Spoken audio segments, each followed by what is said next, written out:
시아누크빌의 시 브리즈 리조트는 소셜미디어 마케팅을 통해 아름다운 풍경과 고급스러운 시설을 효과적으로 홍보하며 많은 관심을 받고 있는 숙소입니다. 지금까지 찾아본 호텔 중에서 SNS 채널을 가장 잘 운영하고 있어 서비스도 훌륭하지 않을까 생각됩니다. 호텔은 시아누크빌의 아름다운 해변가에 위치해 있어 탁 트인 바다 전망을 자랑하며 특히 일몰시의 풍경은 매우 아름답습니다. 다양한 유형의 빌라와 객실을 제공하고 각 객실은 고급스러운 인테리어와 편안한 시설을 갖추고 있습니다.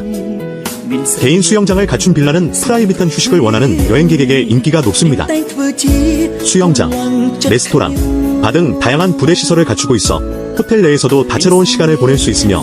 특히 호텔 내 레스토랑은 신선한 해산물 요리를 제공하여 좋은 평가를 받고 있습니다. 아름다운 해변과 고급스러운 시설을 갖춘 시 브리즈 리조트는 휴식과 힐링을 원하는 한국인 관광객에게 적합합니다. 특히 프라이빗한 빌라에서 여유로운 시간을 보내기에 좋습니다. 호텔의 아름다운 풍경은 사진 촬영 명소로도 인기가 높아 소셜미디어에 올릴 멋진 사진을 찍기에 좋습니다. 시아누크빌은 신선한 해산물을 접하기 좋은 지역으로 호텔 내 레스토랑에서 신선한 해산물 요리를 맛볼 수 있습니다. 소셜미디어 마케팅을 통해 젊은 층에게 많은 인기를 얻고 있는 시 브리즈 리조트는 아름다운 풍경, 고급스러운 시설, 친절한 서비스를 모두 갖춘 숙소입니다. 감사합니다.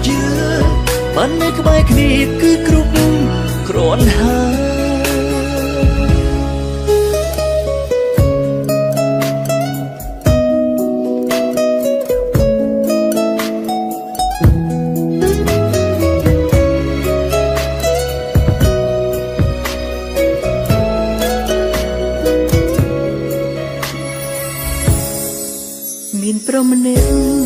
តែងតែនៅក្បែរនៅមើលថៃខ្ញុំទាំងឈឺទាំងជីមានប្រមនេស្មងគ្រប់វេលាគេតែងធ្វើជាកម្លាំងចិត្តខ្ញុំមានប្រមនេមិនដែលរអ៊ូតែងតែតស៊ូបានក៏ត្រង់ប្រមនេ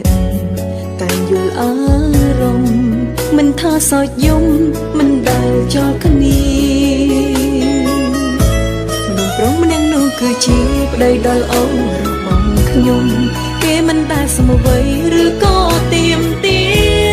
គ្រប់ពេលដែលរងាយើងក្បែរគ្នាកាយពីតា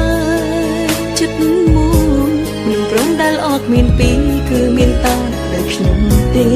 ទោះខ្ញុំគ្មានអ្វីក៏គាត់មិនស្ដាយក្រោយគ្មានរឿងអ្វីភ័យព្រួ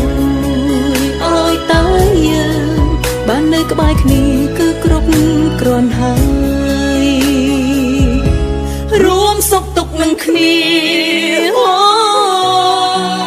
មានតែប្តីប្រពន្ធម្នាក់ក៏គ្មានពាក្យថានឿយហត់ទោះជួបរឿងអ្វីតែចាប់ដៃគ្នារួមចាមិនព្រមដែលអត់មានពីរគឺមានតាដែលខ្ញុំទេទោះខ្ញុំគ្មានអ្វីក៏គាត់មិនស្ដាយក្រោយគ្មានរឿងអ្វីភ័យព្រួយអើយតើយើងបាននៅក្បែរគ្នាគឺគ្រប់គ្រាន់ហើយ